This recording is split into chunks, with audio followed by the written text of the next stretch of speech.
Cam is a little bit easier to say, a little shorter. So a little background about me. I'm a senior at Harvard, so I've done, this is my 4th year. I study electrical engineering, and originally before college I'm from Seattle, Washington, so on the West Coast. 我会说一点中文，但是说得不太好。My mom is, that's all the Chinese you're going to hear this whole class. 我的妈妈是从湖南来的，爸爸是美国人。But I am not great at Chinese, so all of the teaching is going to be in English. If you need any help with something in Chinese, we actually have someone who is much better at Chinese than me, and that is Vicky back there. Vicky, give a quick introduction to yourself. Hello everyone, my name is Vicky, and you can call me Toto in Chinese nickname. That's all. So Vicky is the TA or the TF, depends on who you ask, but TA is going to be Vicky. So if you have any questions, I know for a lot of the stuff we'll be learning, a lot of quantum mechanics, quantum computing is very technical, the language, so I think it's good to understand the Chinese words for all the English words I'm using. If you need any clarification on that, Vicky is the person to ask. Going through some more administrative things, we are going to have 2 WeChat groups for this class for 2 very different purposes. The first WeChat group is for you guys. This WeChat group, I'm not in it and Vicky is not in it. This is just you guys. And the reason for that is quantum computing is very difficult. And I found that in this class, in order to succeed, it's very, very important that you work with your peers, work with the other people in this class. Now you might be thinking, oh, we get a grade at the end of the class, right? Is it advantageous for me to make other people do well? Is it going to be a weird grade thing where I do worse? And the answer to that is no. There's a very special grading scheme for this class that's different from all the other classes in that whatever score you get as a person, that's the score you get in the class. It's not relative to how well everybody does. So if everybody does super well, everybody gets 100%, it's totally okay. Everyone can get an A. There's no rule that says I have to give a certain number of B's, certain number of A's. So the only person you're competing with is yourself. That being said, it's important to help the people around you. I think some of us come into this class knowing more math. Some people know more physics, more chemistry.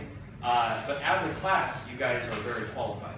So if there's something you don't understand or something you need clarification on, it's important to be able to ask the people around you. Participation, I'll talk in a little bit about how participation works. But participation in this class is also a little different. Because we have so much stuff to go through, participation grading isn't going to be how often you talk in class. I'm going to talk like 95% of the time. It's just going to be me doing lecture. A little different from your other classes. The way you'll get participation points is 2 ways. One way is at the end of every class, I'm going to ask each person to hand in a sheet of paper. Or we're going to give you a sheet of paper and we're going to say, write 2 things on there. Write, number 1, something you learned from the class or something you found interesting. And number 2, a question that you have. Something that, it can either be something I didn't cover very well, something that you're confused about, or it can be a question about something even further than what I covered. Maybe say, why does it work like that? Or tell me more about this or that. We're going to collect those, Vicky and I are going to collect those at the end of class, and that will give you the participation grade. So just make sure to turn in the sheet of paper at the end of every class. The only class where we don't have to do it is today. So today, just listen, you don't have to do it. Starting tomorrow through the last day, just turn in a sheet of paper at the end of class. We'll give you the paper, and that's how we'll do participation. The other way to earn participation points is to help your peers. Some of the concepts I cover, you're going to think, oh, I've seen that before, that's easy. But some of these concepts are going to be very, very new. Something I found out earlier today that a lot of what I teach here, you don't learn until college in China. This is stuff I learned earlier. I guess American school system teaches earlier, but in China you learn a little bit later. If you understand something, help the people around you.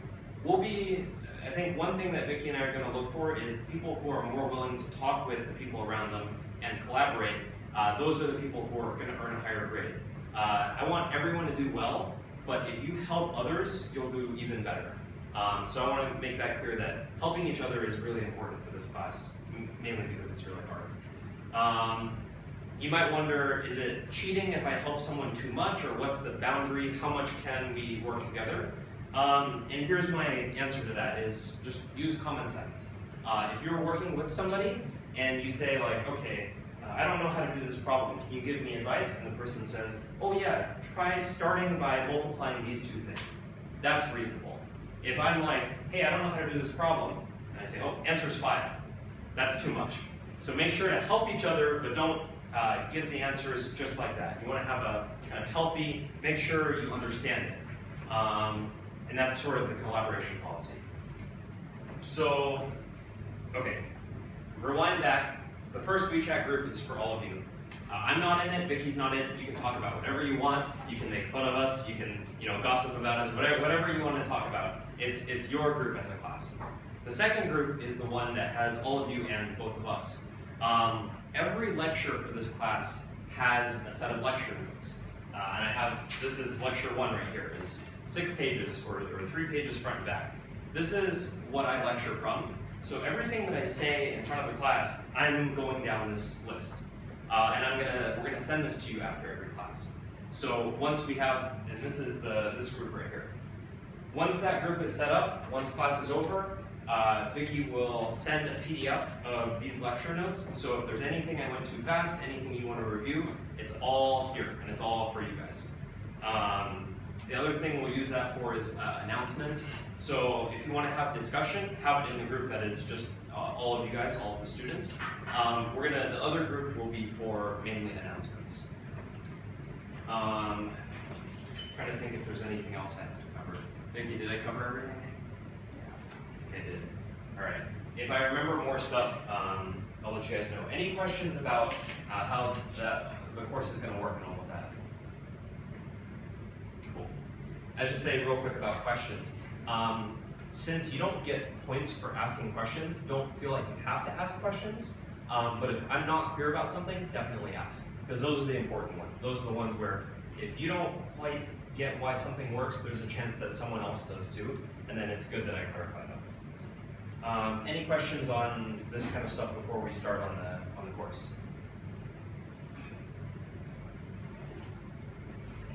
All right. One last very, very important thing. Keep the hat on. This is going to be our friend starting on day 3. This is, I think, a dog, although it could be like a Xiaolongbao. I don't really know what it is. So most important thing we got to do now is give it a name. I'm going to show you, these are the 2 morning sections. So the first section named, there's Heisenberg. This one is Hawking. And I think people just like scientist names. So we're going to pick a scientist name for our class dog, which you probably saw me carrying around at lunch because I wanted to show off how cool it was. So we're going to do just a vote for names. I'll put a few that we had in the morning. Einstein, someone recommended. Einstein. Someone said Feynman. Any other? And shout out any scientist names you know. All right, let's do a quick array. Hands down, everyone can come up. Pauli, this is the name of our little dog. So we'll write that on the hat. It isn't super important today, but on the 3rd day, we're gonna play with these guys a lot and rotate them a little bit. It'll make sense when we get there. I'm gonna drop this off with that. Pauli. Cool. Good work. That was our first successful assignment as a class. So good job, everybody. Let's get started. Quantum computing. Now, as a field, quantum computing is a very, very, very new field. It's about 20 years old. To give you some context, I am 22 years old. So I am older than the field of quantum computing.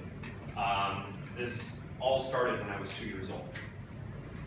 What's incredible about quantum computing is it combines a bunch of knowledge from quantum mechanics, which is about 100 years old, with computing, or computers, which is about 50, 60 years old. So what you guys are learning in this class is so new that I probably shouldn't even be teaching it, because stuff this new changes every day. New discoveries are made, things are changed. Some of the researchers who work on quantum computing are just ordinary professors. Later in this course, we'll learn about something called Shor's algorithm, S-H-O-R. And the person who came up with that, Peter Shor, he's a professor there. The people who are building quantum computing as a field are just ordinary people, ordinary professors. Like, you know, we hear about Pauli and Schrodinger and Turing, and that's because they've done their work and many years have passed. The people who are working on quantum computing, we don't know their names yet, but they're currently working on it. And that's why this field is so exciting, is because I think every algorithm I introduce, we'll learn something called Grover's algorithm, and I'll tell you, oh, he's a professor at Princeton or something. I don't know where he is, but for many of these people in this field, it's so new that new discoveries are being made every day. I think in order to understand where quantum computing fits into the world of the rest of science, we need to start with looking a little more at quantum mechanics. Quantum mechanics is the physics that underlies all we're going to be doing in quantum computing. So quantum mechanics is a little strange because on one hand, it's similar to physics, but on the other hand, it's a little bit like chemistry as well. So, you know, what have you learned in physics? You guys probably do the ball rolling problem, that kind of stuff. And then in chemistry, you have like your like molecules and all that. Quantum mechanics is right in the middle here.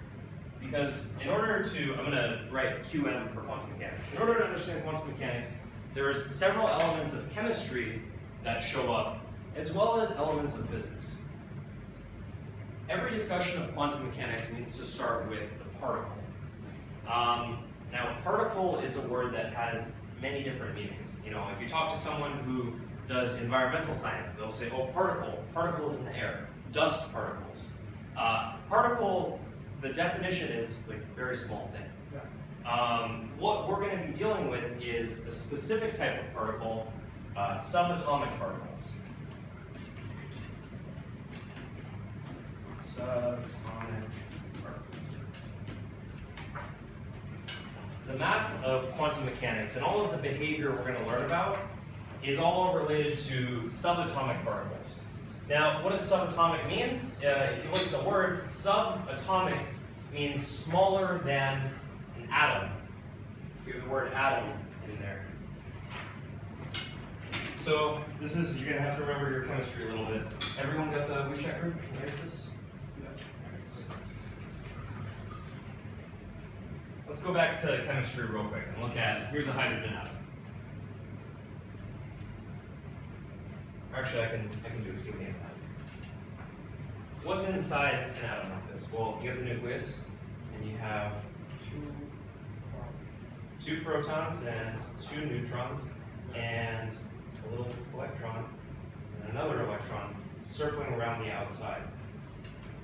This is roughly what an atom looks like. This, if you've taken chemistry, you're familiar with this.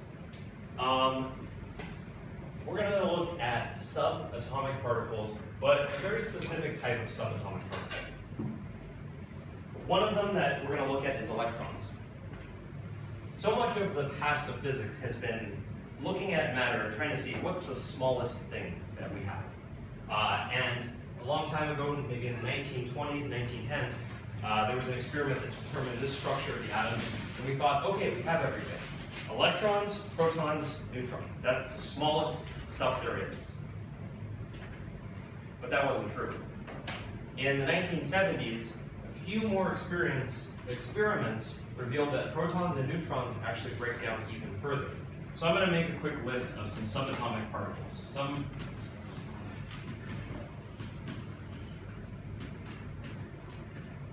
So we know electrons are good. They are, it doesn't look like you can break electrons smaller. Protons and neutrons, it turns out, break down into something a little bit smaller, and that is called quarks. You might have, if you read any science articles, you'll hear about quarks. There's several different types of quarks. We don't have to go into it super in detail. You don't have to memorize this. A proton is made up of 3 quarks. I forget the exact type, but it's 2 up quarks and 1 down quark, something like that. A neutron is 2 down and 1 up. Not super important, but just know that each of these quarks are subatomic particles for the purpose of this class. Does anyone know what light is? Photons, excellent. Now, if you ever take a science class and you ask the teacher, what is light? The teacher will get very sweaty and concerned and try to change the topic. Light is very difficult to say exactly what it is.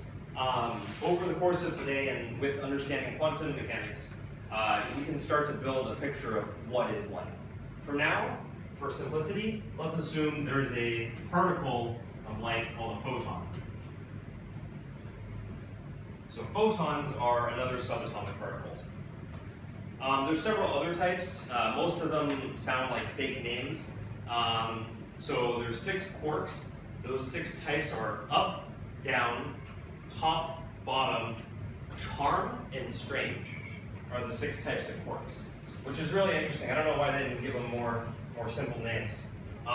You have photons, and then you have a few other, these are called bosons, Z boson, W boson, gluon. You don't have to write these down, this is just for fun. Electron, which everyone is familiar to some extent with electrons.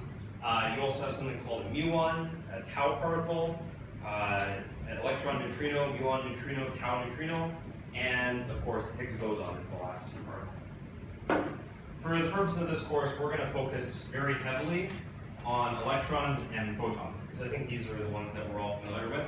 All the ones I just said sound fake, but they're for kind of more advanced purposes. You talk about the other particles.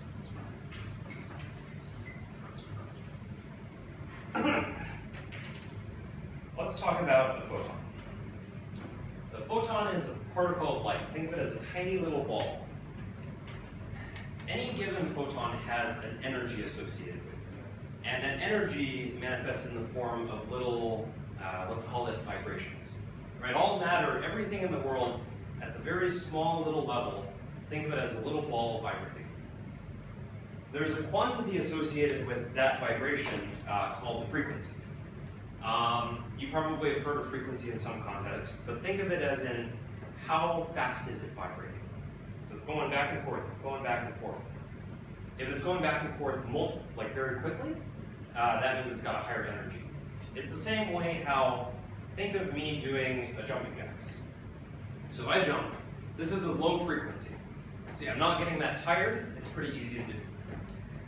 Low frequency means low energy. If I were to start going really fast, like moving quickly, oh, now I'm starting to get tired. It's the same way for a particle, where it's going back and forth slowly, low energy. It's going back and forth more quickly, higher energy. This is going to be very important for building up an understanding of what light is, or how light works.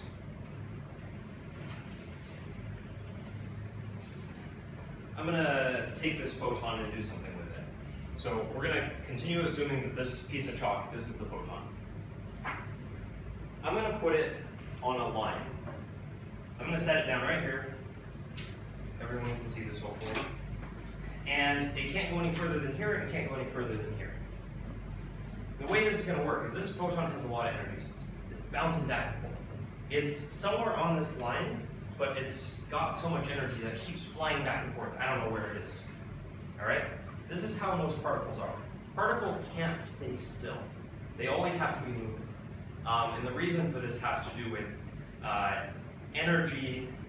This is more complicated than I want to go into, but you guys know this equation. Probably have seen that before. What that's saying is energy is mass. So at a very fundamental level, like very, very basic level, anything that exists needs to have mass. Because if the energy is zero, the mass also is zero because of this equation.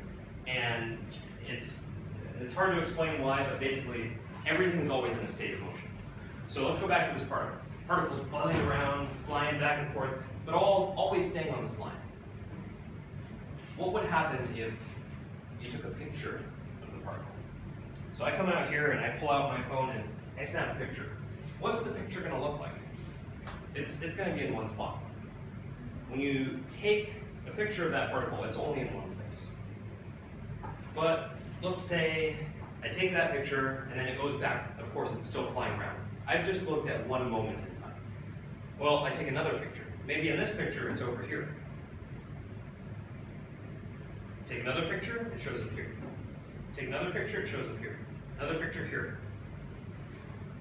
Let's pretend I take 100 pictures of a particle this is the line, so from here to here. I'm going to take 100 pictures and plot the frequency of where I see it. So maybe I see one here, I see one here, I see one here, I see another one here, I see another one here. Over time, I'm going to be able to build up an idea of how the particle is moving. Maybe I have one particle that really likes to be in this area for some reason. And what happens is the more pictures I take show it here. I'm going to add a little bit of math to this as we start building this up. I'm going to say that this point right here is 0, and this point over here is 1. It's arbitrary what that means. It just means we're going to call this a length of 1. And as I observe more and more, I'm going to split this up into maybe tenths. So here's 0.1 all the way up to 0.9 right here.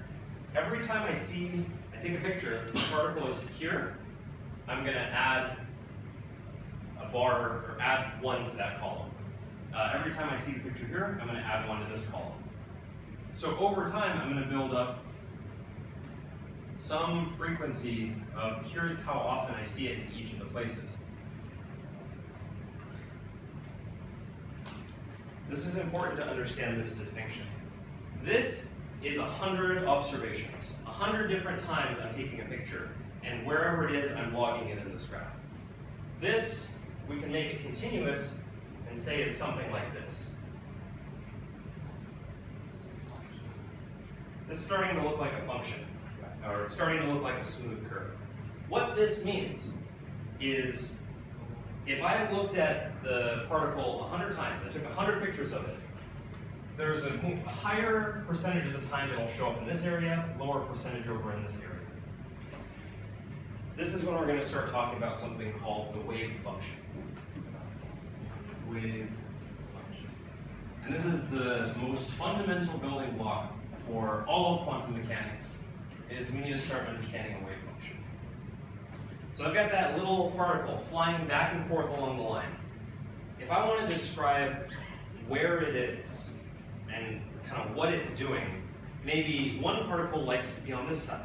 One particle likes to be here or here, but nowhere else. The wave function captures the distribution of that particle, where it likes to be, what the energy is to some extent. And you might be thinking, this is just one dimension, right? One dimension isn't the way the real world works. In the real world, the particle is in 3 dimensions. It's an electron, right, buzzing around the nucleus is going in all 3 directions. So we have the same thing, we have something that looks like this, but we have to plot it in 3 dimensions. So we need to do, the 3-dimensional axes, and then the wave function is something, it gets really hard to draw. So in real life, it's 3 dimensions, but it's very hard to draw that. So for the purposes of this class and for learning quantum mechanics, we learn it for 1 dimension and then just say, okay, if we wanted it to be 3 dimensions, it would be a graph like that, and then there would be a wave function where it's more likely to be found in a certain space, in 3-dimensional space. So yes, something like this might be the wave function. I'm going to give a little bit of math for this. Every wave function describes where the particle is, or where it exists in space, but for the purpose of this, where it exists along this line. We denote the wave function using a Greek letter. This is psi. It's spelled P-S-I, but you just call it psi of x. You know how in in math you probably have f of x or y of x. It just means it's a function of x. In this case, it's a function of x is between 0 and 1. So how likely you are to find the particle is a function of where you are along that line. This is the wave function. So this describes where the particle exists. Why this is important is this gives us all the information we need to know about the particle's position and the particle's energy. So that particle is buzzing back and forth, and we want to know, is it where are we likely to find it? For a function like this, there's a good chance it's kind of in this middle area. Let's say we had a different wave function, something a little messier.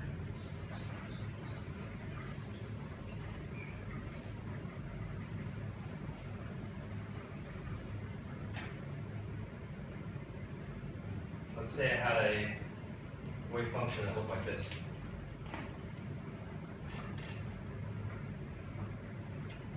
This is 0 and 1 again. Well, now I know there's a good chance it's here, or here, or here, or here, but in the middle, not as high chance.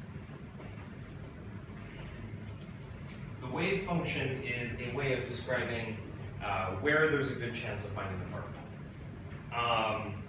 This is a very complicated concept of the wave function. And the reason for that is the wave function can be negative. You might be thinking to yourself, what in the world is the y-axis? I haven't labeled the y-axis, I haven't talked about the y-axis, and that's one of the more complicated things in quantum mechanics. What is the y-axis of a wave function? In this class, and in general, we will hardly ever use the wave function, just the pure wave function. More often we'll do something like this, where we'll take the wave function and square it.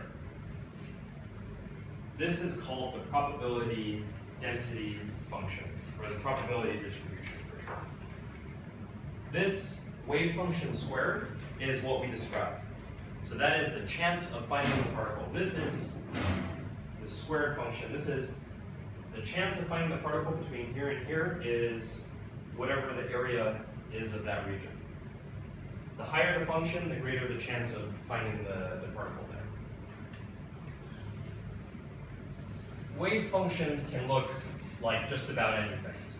There's no restricted rules, but most of the time they look a little bit like cosine function. So I'm going to draw a couple wave functions for you.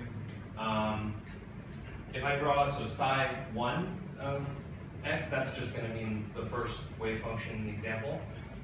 Let's say it looks like this.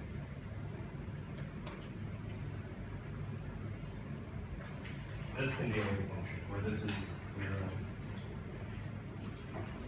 I'm going to give you another one. So psi 2 of x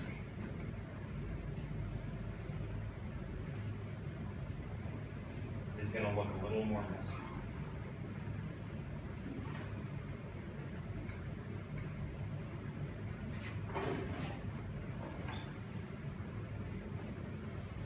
Just like that.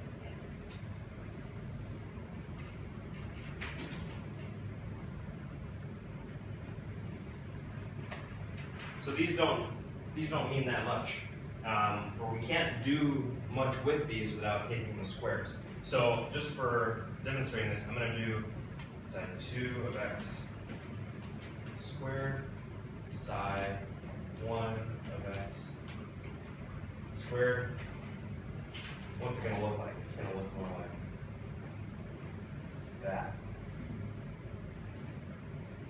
Psi 2 of x is going to look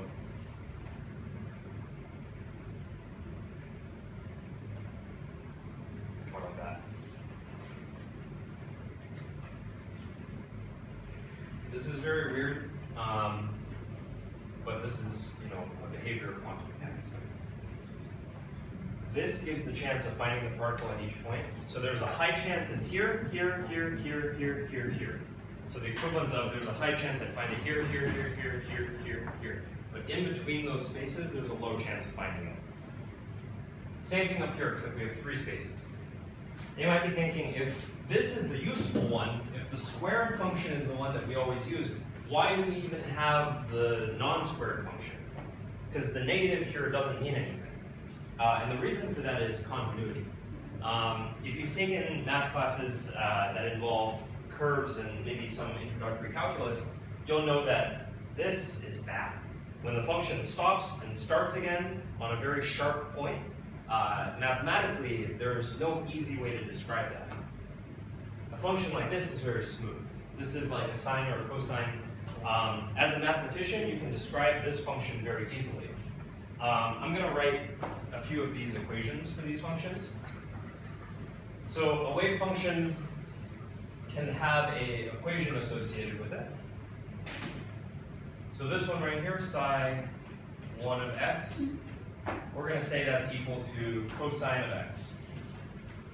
Which that looks right. It's probably, it's about a cosine function. If we assume it's centered around 0, this is just a regular cosine. Psi 2 is very similar, but it's slightly squished together. Let's say that's cosine of 3x. These two equations talk about the probability of finding the particle when you square them. So I've been talking for a very long time. I want to pause real quick. Does anyone have any questions on anything I've covered so far? What does it mean under the side for 1 and 2, psi 1 and psi 2? Oh, it's just saying two different functions. So I could say like a of x. This one could be a of x. This one could be b of x. So psi 1 is just a variable. So psi 1 is just, this is a thing all by itself. So it's just like the name of the function. Yeah, just the name of the function. I do that because psi tells you it's a wave function, but sometimes I have two different wave functions. So if I said, this is psi of x and this is psi of x, well, they're not the same, they're different. So just to make it clear, I say this is psi 1 and this is psi 2, just so we can keep it clear. Good question. Yeah? Why does it have to be squared if you use an absolute value to constant all the values on the side? That's a very, very good question as well. It's hard to give a very satisfactory answer to this. The best answer I can give is this is how it's defined. You could define it as absolute value, but squaring it does affect it slightly. So squaring, if you have a function like this, it's already positive, and you square it, you're going to get something a little bit sharper. So it's going to look, I know it's very, very hard to notice, but squaring it does have an effect on it that's a little bit different. It's a very interesting topic why you square things in math, or what effect that has. Let's talk about that at office hours, because there's more complexity to it. For now, just remember you square it, and that causes all of the negatives to become positive.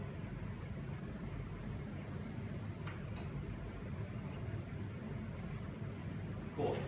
Does this make sense so far? Or at least in no sense? Yeah. Yeah, I think the part below the line, you use that wave function is meant to also to express the probability of a particular if you give an example that eruption here and there, but you give the graph to show the wave function and to tell us. And next you say the part below the line doesn't mean anything. Yep. It's kind of strange. So this is a part of quantum mechanics that I need to tell you guys.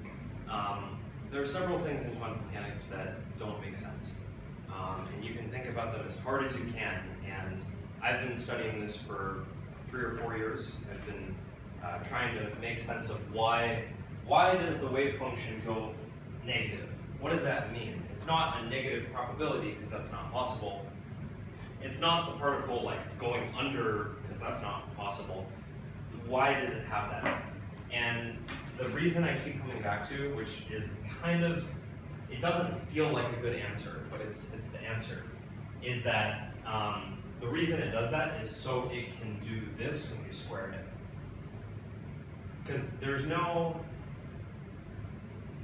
there's no function that's continuous and smooth that lets you create that, and so the only way to do it is to go negative. The answer for a lot of things in quantum mechanics is because mathematically they work.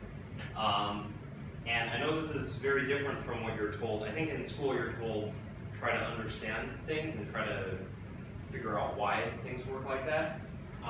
For the wave function going negative, it goes negative because defining it to go negative allows us to get probability functions that have this sharp fin distribution, which a lot of particles in real life do exhibit this sort of behavior.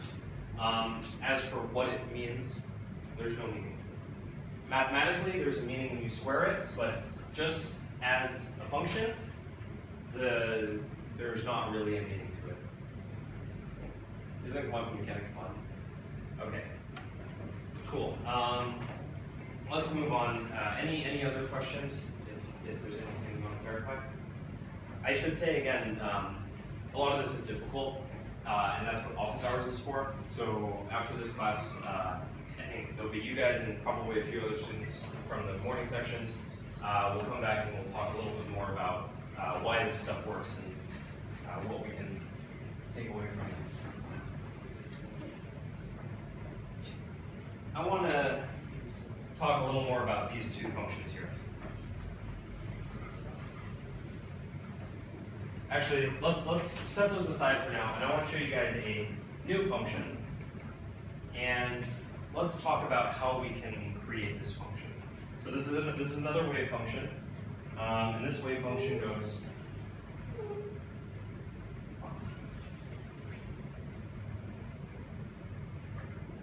This is the wave function. Does anybody know what mathematical function this is? You're correct. This isn't a very easy to understand function. It's not really a cosine, because it kind of goes up and is confusing. It's not a sine, I don't think it's tangent. There's not very clear, this isn't a single function. We're going to have to talk about a new concept to understand this function, something called superposition. I'm going to write that up here. Superposition. What superposition is the concept of combining two different functions to create a new function. So let's look back over at this board right here. Just for fun, I'm going to plot this function on top of that function. That function looks a little bit like this.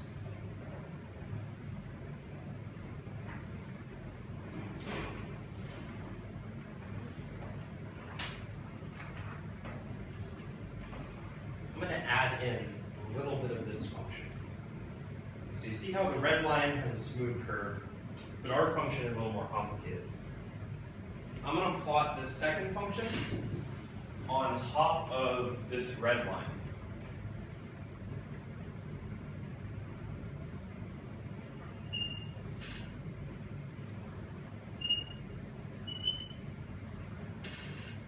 It's the original, the white function. What you're looking at here is a combination of two functions. So this weird, curvy, crazy thing right here, let's talk about the mathematical representation for that. So we're going to call, this one we're going to call psi 3, just because it's a new one, it's different from those two. The equation for psi 3 is a little bit of the first one. So we're going to say 0.5. We're just going to take half of the first one, cosine of x, plus half of the second one, 0.5 cosine 3x. That's what's going to give us the white line here. What we're saying is we want a wave function that looks like this one, but with this one layered on top of it. And if you think about it, that makes sense. It looks like the first one got kind of twisted and changed by the second function.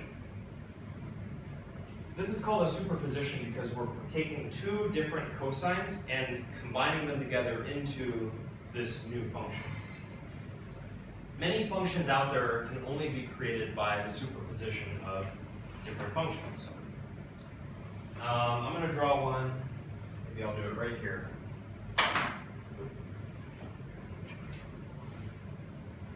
Here's a new wave function. It's flat for a while, and then it goes up, and goes down. This is a wave function, just like the other. Let's call this one side 4. Side 4 of x is really weird looking. Doesn't look like a cosine. It doesn't look like any other function we've seen. Nothing we've seen looks like that. But we can build this function using a combination of several other functions.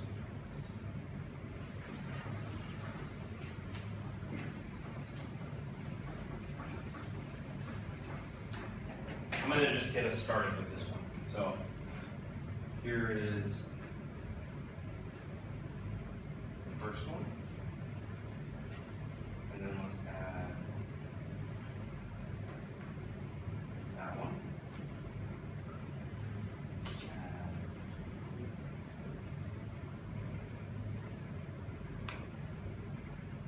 these are all just cosines, right? This one is a very, very wide cosine. This is a little narrower, this is a little narrower. I'm going to just put these all together real quick on the same graph. So take that one first. I'm drawing it lightly. And then I'm going to take this one. So from that one, it's going to sink, so it's probably going to be flat. A little bit like that. And then with this one, it's going to sink a little lower, and come up, and then go a lot, and then down, and go a little more. Eventually, when you layer enough of these on top of each other, it's going to create a graph that looks a little bit like this. How many of them do you need? I only drew 3 right here. Maybe you need 100 or 1,000. Or from a mathematical perspective, you can use infinite and eventually get something this smooth. So these wave functions, all the ones that we're looking at here, are weighted sums of different functions. So let's call this one side 1, side 2, side 3, side 4. So different from here. I'm going to erase these for simplicity.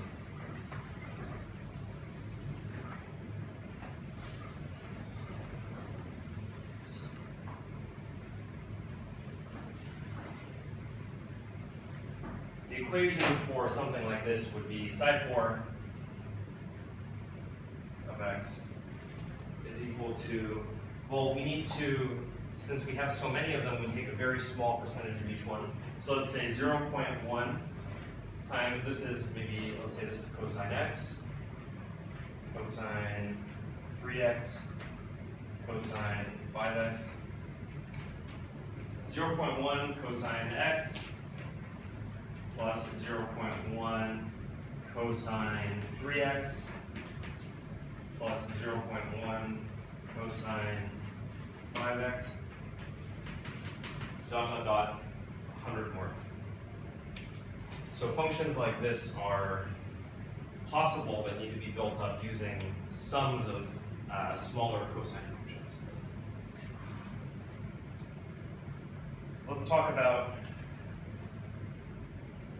wave function uncertainty.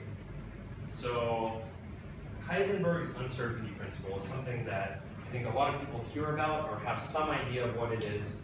But until we talk about the wave function, it's hard to really talk about it in a mathematical context. Everyone has probably heard, the more you know about the position, the less you know about the momentum. The more you know about momentum, the less you know about position. But this is kind of a foreign concept. With looking at wave functions, though, I think you'll be able to say you understand the Heisenberg uncertainty principle by the end of today's class. I'm going to do 2 wave functions real quick. So we're gonna get rid of these for now because I need to reuse variables. I'm going to say psi 1 of x is going to look like this. It's going to be a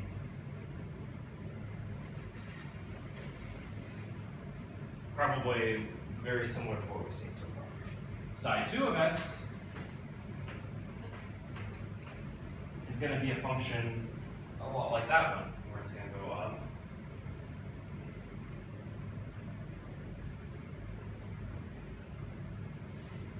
For these two functions, so these describe different particles. This particle moves in a certain way and exists in certain places.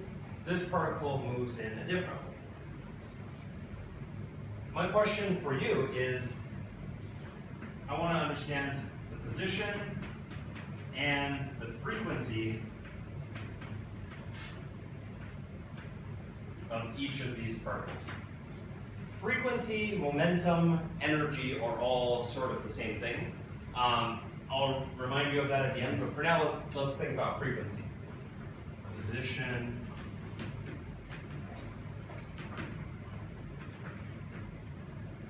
frequency. Let's start over on this side. So for this wave function,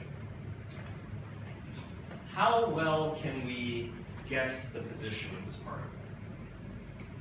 Is it easy or hard to figure out the position? Should be pretty easy, right? Because the function goes up here. There's a very high chance it's in the middle. This would be like a piece of chalk that's stuck right here, right in the middle. You could say, yeah, it's probably going to be right in that area, and you'd probably be right. There's the highest chance of it being in the middle, so your certainty, you have a pretty good feeling that it's going to be right in the middle. So position, let's say you feel good about it. Frequency, we're going to come back to that. Let's hop over to this one, side one of this. Where is the position of this particle? Well, it's either here, or here, or here, or here, or here. This would be like a particle that really likes the middle, or here, or here. If you're looking at it, you're not sure. It could be a lot of different places. It's kind of spread out. So the position for this particle, it's really hard to say where exactly it's going to be. What about the frequency? It's up and down, up and down. This is probably a cosine. Let's say it's cosine 3x. This has a very clear frequency because it's very up, down, up, down. You know exactly what the frequency of something like this is. So the frequency of this is good. It's very easy to determine. We're pretty sure that this is a cosine 3x. It looks like a cosine 3x function. What about the frequency of this right here? It doesn't really have a frequency, right? It's just spike, but it doesn't repeat. It doesn't have a predictable cycle. It's just one peak. The function for it looks a bit like this. It's the 0.1 cosine x plus 0.1 cosine 3x. Well, these are all different frequencies. All of these functions, it's a combination of these three. So in a different sort of way, it's very hard to figure out what the frequency of this is because it's just a combination of so many different functions. So the frequency for this graph, we'd say we don't know so well. This is the basis of the Heisenberg uncertainty principle. You can draw any graph. You can draw a spiky one there. Any wave function. This is a valid wave function. It's a very ugly one, but it's a valid wave function. And for this, you could say, oh, I have pretty good certainty that it's probably going to be here, but the frequency is very hard to figure out, and I don't know what this is. This really messes it up. The more you know about the position, the particle is probably here, but the frequency is who knows. Here, you know the frequency. It's very, very easy frequency, but the position, it's kind of spread out. It's all over the place. This is the basis of the uncertainty principle. So I want to pause right now. Do you any questions about this?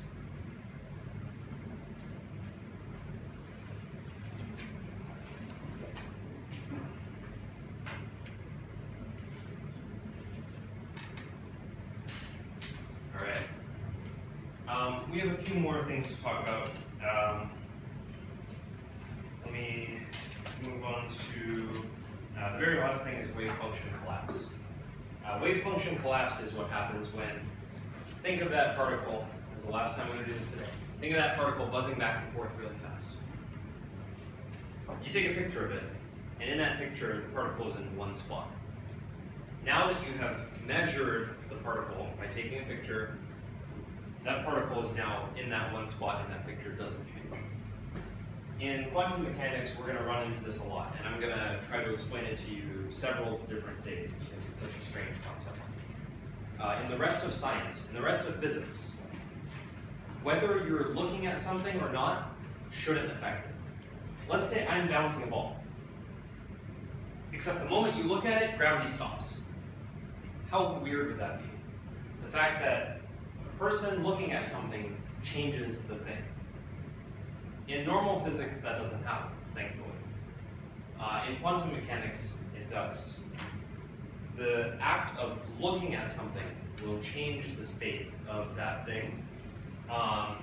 You might think this doesn't make any sense right now, and it's because we haven't used it yet. A little bit down the road, in future classes, we'll talk about observation. But the thing I need to tell you now is that observing a particle collapses the wave function. That's irreversible, so once you collapse the wave function, it can't return to the old wave function. This is going to become more important in later classes. For now, just know that by looking at something, you change it in the world of quantum mechanics. I know that's not satisfying, we'll talk more about it in the future. I have about 10 minutes left. So today's class was sort of introduction. What we're going to do tomorrow is go more heavy into the math. Tomorrow is going to be an entire day devoted to linear algebra. Just a curiosity I want to get a show of hands. How many of you have had some experience with linear algebra or matrices before? Anybody had a little bit? Okay. You don't have to have. We're going to start basically from the very beginning and make sure you're familiar. Relearn it if it's been a little bit of time since you've done it. Linear algebra, we'll cover a few things today just to get started. This is a preview of tomorrow's class.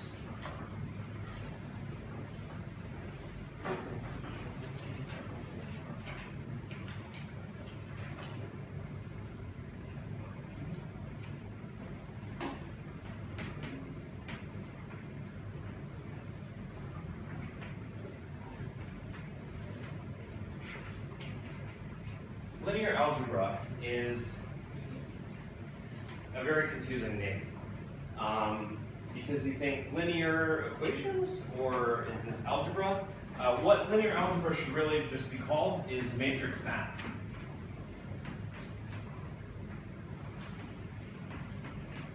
What we're going to be talking about in quantum mechanics, what is very, very important to understand in quantum mechanics is the concept of a matrix. I'm going to draw a matrix up here. This is going to be, use the square brackets, 2, 3, 10. A matrix is a box of numbers arranged in some format.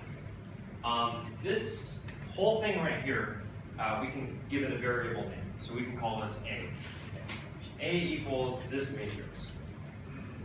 All a matrix is like, if you're on your computer, like Microsoft Excel, boxes, some number of rows, some number of columns, always square.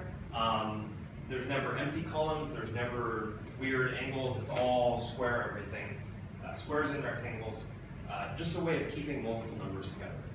So if I say the variable A holds a lot of information, it's not just a number. The variable A has a box that has 3 numbers. But it doesn't just have 3 numbers, it has 3 numbers arranged in this order, in this position. Every matrix, I'm going to put another one up here, let's talk about B. This is going to be 2, 3, 10, 17.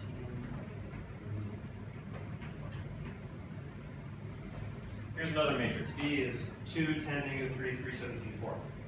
A different sized box, different numbers in the boxes. A lot of the times we're going to have to describe the dimensions of a matrix. How many spaces are there in the matrix to hold stuff?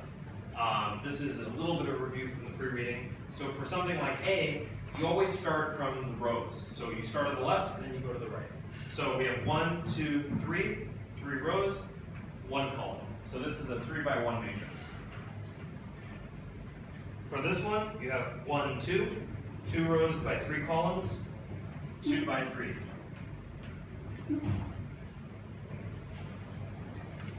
You can do all of the normal math you do with numbers, but with matrices. Let's start with maybe multiplying a matrix by a number. So 3A. What this means is 3 times A, 3 times every element in A. So we got 6, 9, 30. Yep. Easy as that. You can do, I was going to say you can do the same thing here. That one's a little bigger. So adding or multiplying matrices by numbers is pretty easy. We can also add matrices. So I'm going to come up with 2 new matrices real quick. Let's say C equals 2, 1, negative 8, 30.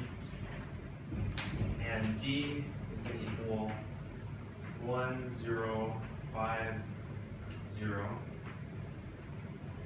Actually, let's make that 0, 10. What if I add C and D together? C plus D.